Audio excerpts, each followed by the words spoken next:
அழுதத பிறந்த ஆடு அழுதுறத அதைய பிறந்த ஆடி அப்படின்னு நாம் சொல்கிறோம். அந்த இடத்துல அழைக்கும்போது எம்பெருமா மாயவனுடைய அருளாய் தன்காலுக்கு அங்கிருந்து அன்னவார்களுடைய மாண்ட இடத்துக்கு வழிகாட்டுறாங்க.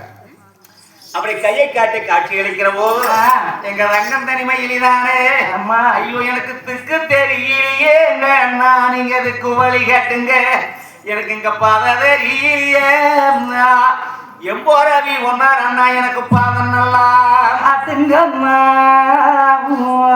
அப்படின்னு சொல்லி அழுகும் போது கையை காட்டி காட்சி அளிக்க அந்த இடத்துல தங்காலுக்குத்தானே அங்கன்னாக அந்த அடங்கோட்டு அடங்கோட்டு அடங்கோட்டு அடங்கோட்டு அந்த முன் போச்சு தங்காலுக்கு அடங்கோட்டு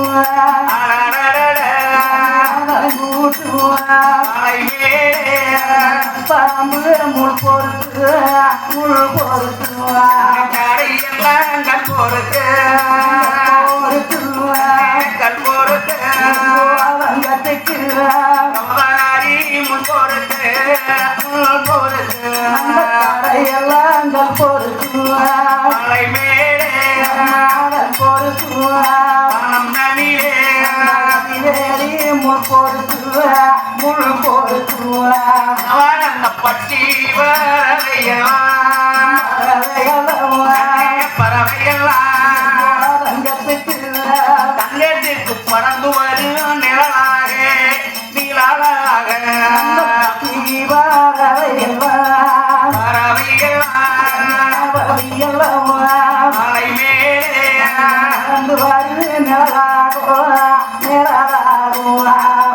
அந்த பாலு குடிக்காமே குடிக்காமே பார்த்து கண்டு மாறிடுமா அழவேணுமா குடிக்காமையா குடிக்காமையா குடிக்காமையா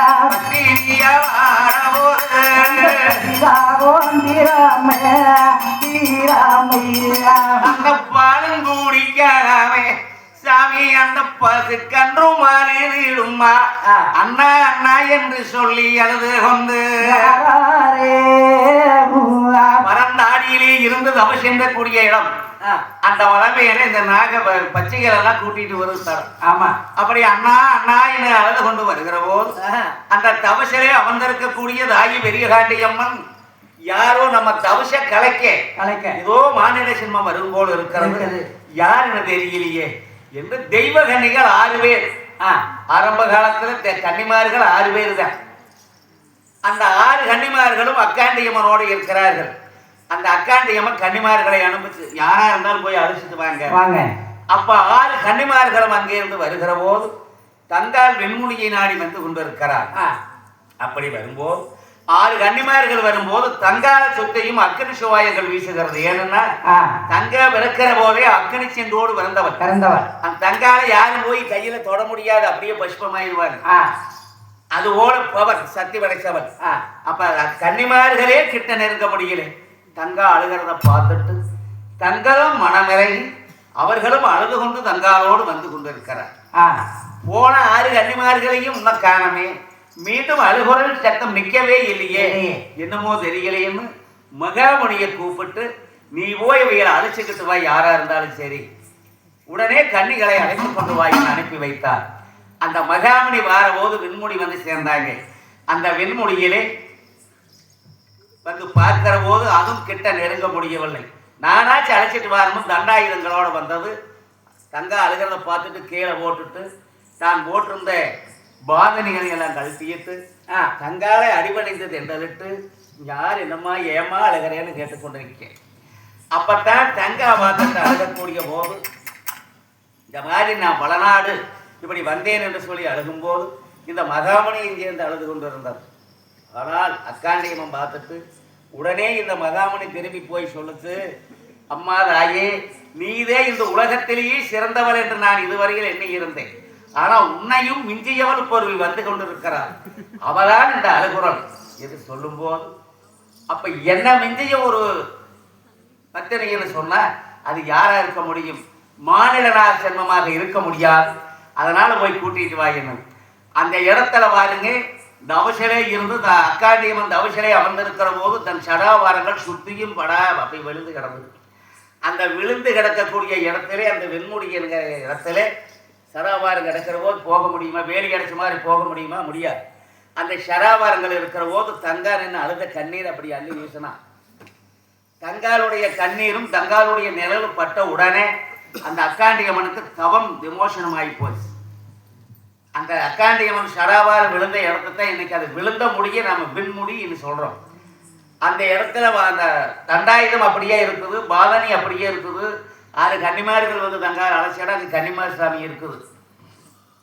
அந்த இடத்துல இருந்து அந்த தவசை பார்க்கிற போது அக்காண்டியம்மன் அங்கிருந்து கேட்டா, அம்மா யார் என்னன்னு தெரியலையே கண் முழிச்சு பார்த்துட்டு அப்பத்தான் அங்கிருந்து கேட்டா, அம்மா உன்னுடைய முக்கும் அம்மா முகவாடி வை கண்பரத்து அம்மா முகவாடியே காட்டும் அம்மா வீரியும் அம்மா உணர்த்தீராரே கண்பரத்து வீரியும் அம்மா உணர்த்தீராரே காட்டும் அம்மா உரும் என்ன வேணும் என்ன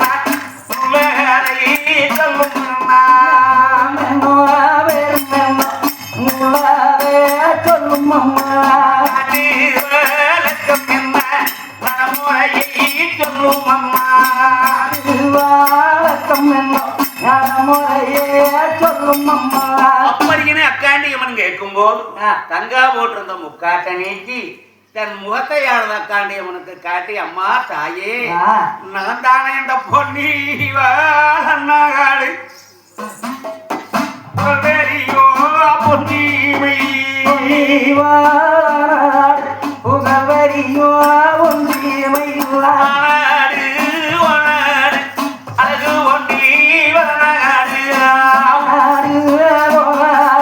அழகு ஒன்றி வாழாடு வாழாடு கராரே பாட்டை சொல்ல பெருங்குடியா நாட்டு கராரே பாட்டை சொல்ல பெருங்குடியா தாய் பேரு ராமையா தந்தை பேரு குங்குடையா பேரு ராமையா தந்தை பேரு குங்குடையா குங்குடையா பெற்றெடுத்த குந்திரங்கள் மூவேரம்மா உடையா பெற்றெடுத்த குந்திரமோ மூவேரம்மா அமரையா பெற்றெடுத்த தந்தை கிடங்கள் பெற்றெடுத்தோ உன்னுடைய மக்கள் நாங்க 3 பேர். அரசுக்கு ஆணரெண்டும் அடுக்கிறக்க பெண்ணொருமையும் சொல்லுக்கு ஆணரெண்டும் சோதனைக்கு பெண்ணொருமை என்று தேங்காயிலே 3 கண் இருப்பது போல தேவதாமரைக்கு நாங்கள் 3 மக்களாக பிறந்தோம். இதுவரையிலும் வாழ்ந்து வந்த போது பன்றி போரினி என் கணவார்கள் படையெடுத்து வந்தாங்க தாயே. வந்த இடத்திலேயே என் கணவார்களுக்கு ஆபத்து நேர்ந்து விட்டதாக நான் கனவு கண்டு எங்க அண்ணமாரி பார்க்க வேணும் என்று நான் தேடி வந்தேன் அப்படின்னு சொன்னேன். சொல்லும்போது, அம்மா வா, உன் அண்ணமார் என்பது எனக்கு தெரியாது. ஆனவட சேனைகள் எல்லாம் இந்த மலை அடிவாரத்துல திடுபடுன்னு போனதை நான் அது பார்த்தேன். சரி. ஆனால் போனவங்க ஆனால் பண்ணையை செங்காரம் செய்து வேறு வடைகளை எல்லாம் வெட்டி செங்காரம் செய்யுது வெற்றி முரசடிச்சாங்க. உங்க அண்ணமார் வேட்டை செஞ்சுட்டாங்க. நான் வெற்றி முரசு சத்தம் கேட்டு சில நேரத்திலே சரி அவைய கொம்பு சத்தம் கேட்டது. அதனால் உங்க அண்ணமார்களுக்கு ஆபத்து நேர்ந்திருக்கலாம்.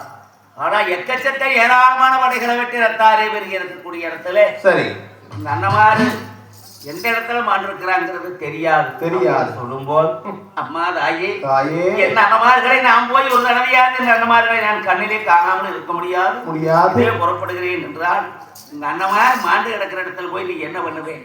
பேயும் பிசாசுகளும் பிணந்தன்னும் கழுகு எல்லாம் இருக்கக்கூடிய ஒரே ரணக்களம். அந்த இடத்துல ஆயிரக்கணக்கான குழியலாக கிடக்கிறது. அதுவும் கண்ணமார நீ போய் காண்க முடியுமா?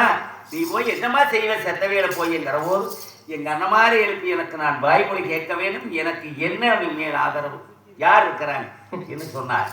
அது கேட்ட அக்காண்டியம்மன் சொன்ன, அம்மா நீ உங்க அண்ணமாரதே அதிசயம்னு போய் நீங்க எழுப்புறேன்னு சொன்னால், செத்தவை கண்டிருச்சா சேமை இடம் கொள்ளுமா அல்லது மாண்டவை கண்டிருச்சா அந்த வையகத்துல இடம் கொள்ளுமா? அப்படி எழுப்ப முடியாது. அப்படி உங்க அண்ணவார நீ எழுப்பியே ஆக வேண்டும் என்றால் ஈசனிடத்திலே நீ வரம் வாங்காமல் எழுப்ப முடியாது என்று சொன்னார். என் தாயாய் மக்கள் வரம் வாங்குவதற்கு 21 ஆண்டு காலங்களில் பாரத் தவம் புரிந்து மைந்தன் வரம் வாங்கி வந்தார். சரி, அதுபோல நான் போய் தவசலை இருந்து வரமாக்கி போறக்குள்ள என் அண்ணமார்களுடைய உடல்கள் எல்லாம் அழுகி போகாதா, மேனிகள் எல்லாம் தாரை இன்னும் ஆகிவிடாதா, என்னமா செய்கிறது என்கிறவோ நீ கவலைப்பட வேண்டாம். என்னுடைய தவசிலே 3.25 நாளைக்கு நீ உட்கார்.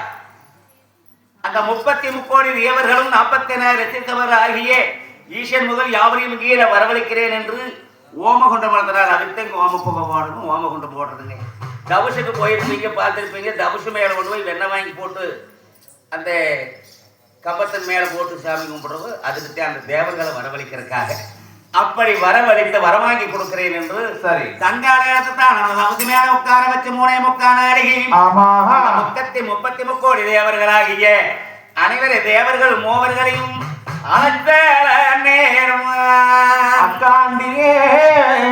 அப்படி அக்காண்டி ஈஸ்வரி அழைக்கும் போது தேவர்கள் மூவர்கள் யாவர்களும் வந்து என்னம்மா உனக்கு வேணும் என்று கேட்டார். அந்த நேரத்துலதான் தங்காயி ஐயோ சிவபெருமானே, என் அண்ணமார்களெல்லாம் ஆண்டு மடிந்து விட்டார்களே, இப்படி ஒரு பிறப்பை நான் இன்னைக்கு ஆன முடியுமா? என் அண்ணமார்கள் நானே எழுப்புவதற்கு எனக்கு பொண்ணு ஊசி பஞ்சாடு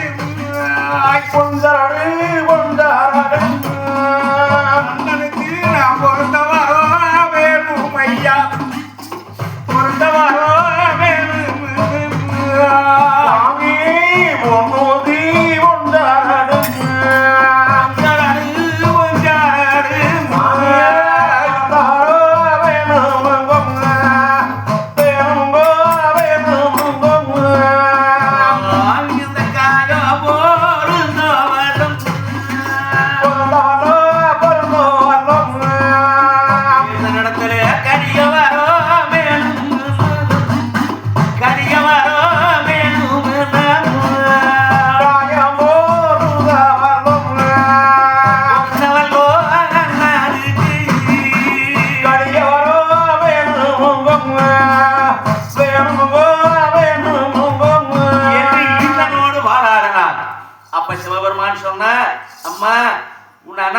எழுப்ப வேண்டும். ஆனால் அவர்களுக்கு கொடுத்த ஆயுள் பழங்களானது சரியா முடிஞ்சது எழுப்ப முடியாது. ஏதேனும் குறை இருந்தால் எழுப்ப நான் வரமளிக்கிறேன் என்று சீமக்கணக்கெடுக்கு சித்திர உத்தரனையினார், ஊருக்கணக்கெடுக்கு உத்தர உத்தரன் நம்மளுக்கெல்லாம் கணக்கு பிள்ளை இருந்த அவரை கூப்பிட்டு ஏற்ற எடுத்து பார் என்கிற போது சுவாமி சிவபெருமானே, அதாவது பாண்டவர்களாக இருக்கின்ற காலத்தில் அவர்கள் தானே 16 ஆண்டுகள் பாக்கி இருக்கும் போதே வைகுண்டம் வந்து விட்டார்கள். அந்த 16 ஆண்டுகள் போய் நீங்க காலான மக்களாக பிறந்து அதர்மத்தை அழித்து தருமத்தை நிலநாட்டி வாருங்கள் என்று நீங்கள் ஈசன் வரம் கொடுத்தீங்க. அந்த வரமானது வயசு 16, வாலிபங்கள் 90 என்ன, அது 16 ஆண்டுகள் தானே நிறைவு பெறப்போகுதுங்க சுவாமி. ஆனால் அதிலே ஒரு 3.25 நாளிகை மட்டும் பாக்கி இருக்குது. அந்த 3.25 நாளிகை சரியாக முடிஞ்சிருந்தால் எழுப்ப முடியாது என்று மக்களுக்கு சொன்னார். அந்த 3.25 நாளைக்குள்ள போய் உங்க அண்ணமார்களை எழுப்பி நீ என்ன கேட்க வேண்டுமோ என்ன பேச வேண்டுமோ பேசி ஆனால் நிறைவுபடுத்திக்க அப்படின்னு ஈசன் தான் பொன்னூசி ஒஞ்சரடு பொருந்த வரமும் காயங்கள் பொருந்த கடிய வரமானதும் ஈசனோட வாதாடி எழுப்புவதற்கு வரம் வாங்கினால் தங்காய் அந்த இடத்திலே சிறகேந்தி வரம் வாங்கி கொண்டு புறப்படுகிற நேரத்தை அக்காண்டியம்மனும் 6 கன்னிமார்களும் பார்த்தாங்க.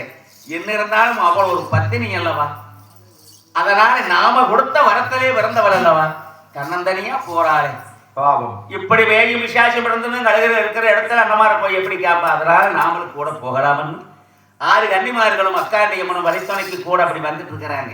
அதோட அவத்துல இருந்து வரப்பட்டத்தானே அண்ணா